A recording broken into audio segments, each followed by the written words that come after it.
कहा जा रहा है कि रजनीकांत बिहार के पूर्व शिक्षा मंत्री और वर्तमान जल संसाधन मंत्री विजय कुमार चौधरी से जुड़े हुए हैं। बेगूसराय में जब बदनामी होने लगी, जब बहुत सारे तथ्य सामने आने लगे तो वहां से हटाकर और इन्हें बेतिया भेजा गया। जो नालंदा मॉडल है, नालंदा से जुड़े हुए लोग हैं। निशिकांत जी के विषय में भी नालंदा से ही जुड़े रहने की बात कही जा रही है। नमस्कार, आप देख रहे हैं अब तक बिहार न्यूज।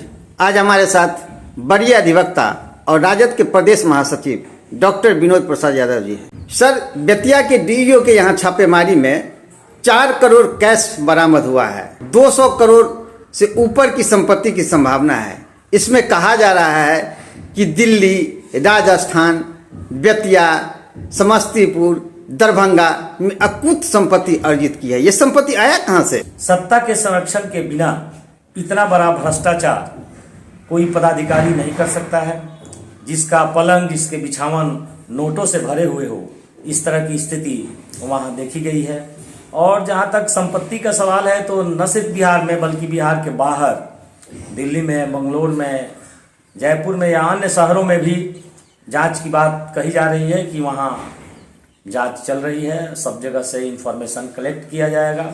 लेकिन अभी जो नगद कैश बेतिया के जिला शिक्षा पदाधिकारी रजनीकांत के यहाँ से हुआ, यह भ्रष्टाचार का अपने आप में एक सबसे बड़ा उदाहरण है। नीतीश सरकार भ्रष्टाचार पर जीरो टॉलरेंस की बात करती है, लेकिन आज इस तरह का भ्रष्टाचार न सिर्फ बेतिया के जिला शिक्षा पदाधिकारी के यहाँ बल्कि बिहार के कई जिला शिक्षा पदाधिकारियों के यहाँ अगर छापे मारे जाएं तो वहाँ निश्चित रूप से पकड़े जाने वाले कैश को, कैश काउंटिंग मशीन को लाने की जरूरत पड़ेगी ही, क्योंकि बड़ी संख्या में वहाँ कैश बरामद होंगे। इस बात की संभावना पाई जाती है। न सिर्फ बेतिया बल्कि मुजफ्फरपुर की बात करें, मुजफ्फरपुर के भी शिक्षकों का मानना है, लोगों का मानना है कि यहाँ भी भ्रष्टाचार का आलम है और बहुत पैमाने पर, बहुत तरीके से गलत पैसा डीओ के द्वारा लिया जाता है। चाहे वह परचेजिंग के मामले पर हो, अटेंडेंस बनाने के मामले में हो, या अन्य मामलों में या तो प्रधानाध्यापक से हस्ताक्षर कराकर या फर्जी हस्ताक्षर के माध्यम से भुगतान लेने की जो बात है, इस तरह की चर्चाएं हैं। और इस तरह की चर्चा होने के बाद भी, सत्ता को इस बात की जानकारी होने के बाद भी बड़े पैमाने पर इसका कहीं कुछ नहीं किया जा रहा है। जहां तक कहा जा रहा है कि रजनीकांत बिहार के पूर्व शिक्षा मंत्री और वर्तमान जल संसाधन मंत्री विजय कुमार चौधरी से जुड़े हुए हैं। उनके संबंधी होने की चर्चा मीडिया में आ रही है और उनके संरक्षण में ही पहले बेगूसराय में थे। बेगूसराय में जब इनकी बदनामी होने लगी तो बेगूसराय से बेतिया के डीओ का प्री मैच्योर ट्रांसफर वहां से करके और तब रजनीकांत का ट्रांसफर बेतिया के जिला शिक्षा पदाधिकारी के रूप में किया गया। तो किसी एक अधिकारी का प्री मैच्योर ट्रांसफर करके दूसरे पदाधिकारी को वहां पर स्थापित करना, यह स्पष्ट करता है कि निश्चित रूप से उस अधिकारी को सत्ता का संरक्षण प्राप्त है और सत्ता के संरक्षण के कारण ही बेगूसराय में जब बदनामी होने लगी, जब बहुत सारे तथ्य सामने आने लगे तो वहां से हटाकर और इन्हें बेतिया भेजा गया। तो इस तरह की घटनाओं को रोकने के लिए बिहार सरकार को निश्चित रूप से बड़े कदम उठाने चाहिए। संजय जायसवाल जी क्या बोल दिए हैं?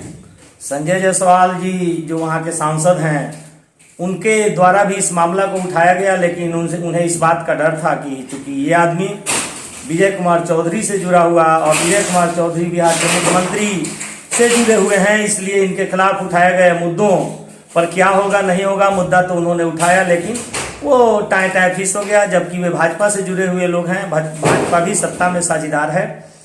तो ये सब स्थिति है। बिना सर, कहा जा रहा है कि मामला का लिपापोती कर दिया जाएगा।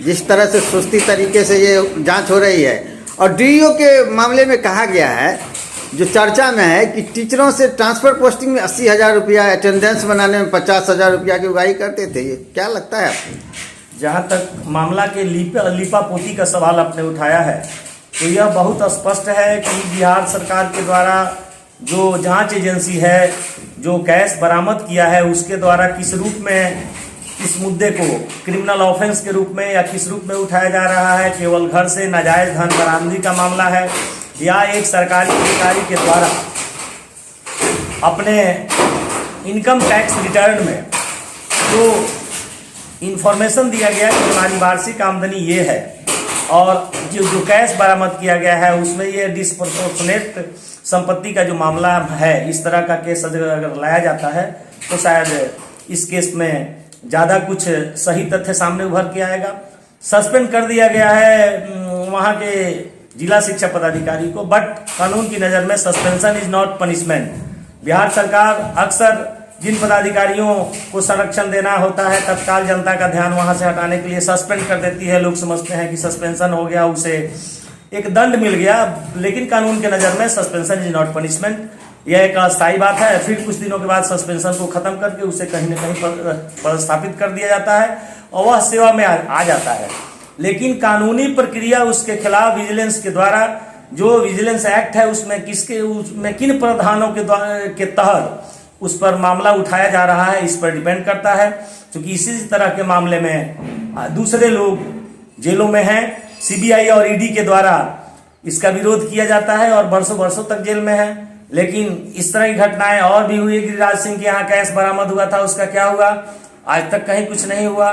बहुत सारे जगहों पर छापा पड़ा जहां कैश बरामद हुआ, बरसों बीत गए, लेकिन उनका क्या हुआ यह आम लोगों की नज़र में नहीं है। इसलिए अगर सही रूप में, अगर भ्रष्टाचार उन्मूलन की बात के तहत, अगर सही कानूनी प्रावधान के तहत इसे उठाकर और न्यायिक प्रक्रिया में लाया गया तभी उसे दंडित किया जा सकता है। अदरवाइज यह एक आईवास के रूप में साबित होगा। और चूंकि सत्ता के संरक्षण में ये अधिकारी है, इसलिए बहुत उम्मीद किया जाता है कि सत्ता में जो जुड़े हुए शीर्ष नेता हैं, नेताओं के द्वारा और शीर्ष अधिकारियों के द्वारा इन्हें बचाने के लिए हर तरह का प्रयास किया जाएगा। और ये मामला जिस धीमी गति से चल रहा है, आने वाले दिनों में और धीमी गति में हो जाएगा और कुछ दिनों के बाद लोग भूल जाएंगे कि इस तरह की घटनाएं नीतीश राज में हो रही हैं, भ्रष्टाचार के मामले हैं।